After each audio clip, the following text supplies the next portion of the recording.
Hello, welcome to my channel. I'm Sherry, and this video is about how to strengthen your mediumship abilities. Now this is for anyone, whether you already feel as if you've made contact with people on the other side, or it's just something that you really want to explore. These are just like 5 ways that I would recommend to get started or to enhance any abilities you already have. So the first one is practice. The most important thing you can do to develop your skills as medium is to get people to practice on and do it regularly. I recommend at least once a week. You can do it, if you can only do it once every 2 weeks, that's fine, but just to get out there and start to practice right away is really important. So if you have any friends and family who are open to it, like just ask them like, hey, I'm trying to, connect with people on the other side. Is it something that you're open to? Obviously don't force people, and if people think it's weird, like, you don't have to like make them do it, but I definitely recommend, like, you'd be surprised at how many people are open to it. Just make sure they know that you are practicing and like don't expect anything, because you don't in the beginning want to feel that kind of high stakes feeling. So after you get people to practice this is how I recommend practicing. This is how I learn.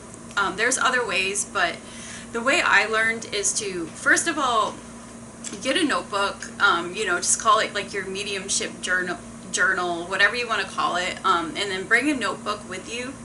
And when you practice, as soon as you sit down with a person, as soon as you feel like any information is coming to you, then just ask these 3 questions. Okay, so the first question I always ask is, how did you die? And it's actually better to do readings for people who have like lost loved ones who you have never known. That way it's not your own mind that's getting in the way.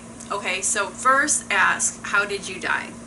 All right, and then just kind of see if you feel anything different, or if any like images come to mind, or even if you smell anything, just like anything that sort of seems to come after you ask that question.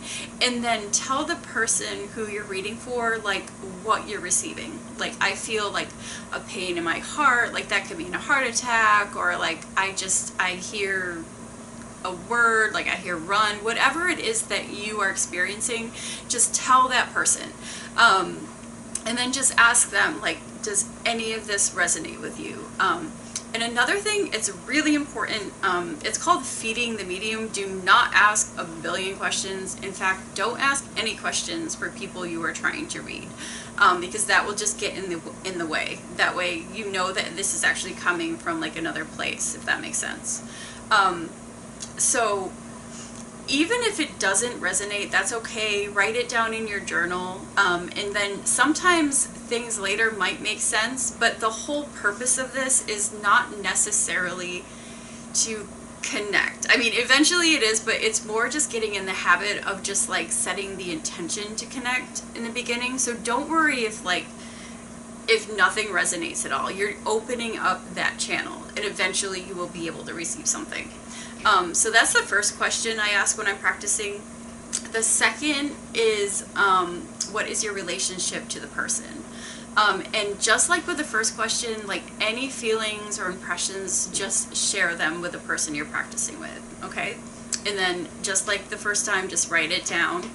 And then I ask for just like something that you wouldn't know, like some kind of detail that just to like kind of seal the deal that there actually is a connection made. Because when people are getting a reading, they really want to know first of all that like it's actually like there's something real to it. They don't want to just hear that like their aunt loves them and misses them. Like, that may very well be coming from that person, but there's absolutely no proof whatsoever. So before any messages, just ask like any details, like, like we lived on the 2nd floor and my husband's name was Fred, like whatever comes to mind. Like if you see a dog, like anything, that comes to mind. And just like the first time, just share that information and ask if it resonates and write it down, okay? And then the last question I ask when I'm practicing or doing readings is that, you know, especially like if you've established that a connection has been made, just ask like, what do you want to say? Like, what is your message? Because like, what's the point of connecting with people if you're not kind of just like, you know, bringing a message through, like, you know, so, you know, just ask like, and just like the first time, like acknowledge any feelings, any thoughts, any words that come to mind. Okay? So this is a pretty simple, basic way to practice.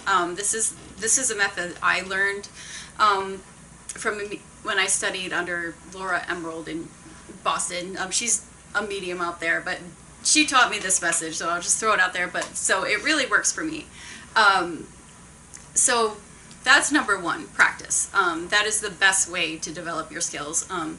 If you can't find like anyone that's willing to let you practice, you can always go online and do Facebook groups. Like, it's better than nothing. Sometimes you won't get feedback, but you're still like, it's better than nothing. Like, I always prefer to do in person, you know, but anything that gets you just in the habit of practicing is good when you're starting out. Okay, so number two is another really good way is to find a really good teacher. I was fortunate when I first started kind of trying to explore this realm. Like, I found some really good teachers right away. A lot of times you can find them at like crystal stores, like new age shops, things like that. Sometimes you can just like Google online, but it's really helpful to find like a medium that's seasoned, that's willing to teach. And ideally, like once a week, it helps, you know, just to establish that practice schedule.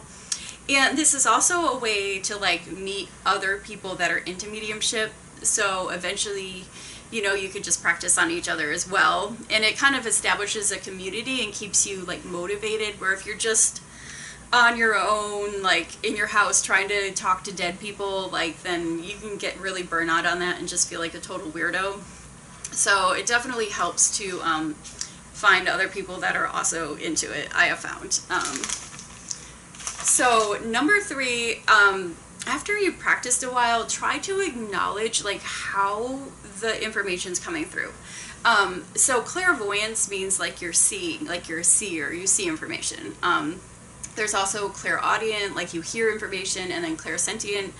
I primarily am clairsentient, which just means you like feel information, but try to like recognize that, because then you can really focus on that one particular sense, because that will be the way that like people can most easily communicate with you from like, you know, the other side or whatever you want to call it. So, and you can really just work on like developing that one sense, because whatever, everyone has like kind of a dominant sense. I think it's good to develop them all. Sorry, that's my new cat. I think it's good to develop them all. All right, good kitties. But really try to focus at first on that primary sense. Okay, so number four, meditation is very important just in general, like when you're doing any kind of work where you're trying to sort of like, you know, whether it's psychic work or mediumship, anything where you're trying to get out of your normal senses, meditation is really helpful because it shuts down your normal thinking mind, and it kind of just like makes you more of a clear vessel. And if you like do it regularly over time, then it will help. Like, it will help clear the channel. So I always throw that out there. I feel like almost every medium I've known has had some kind of like regular practice with it in some way, that like, you know, to calm their minds. So that's number four. And number five is, if you have the opportunity to form your own circle, then I definitely recommend that as well, because that will just give you more practice with people, and you can assure that it will be regularly.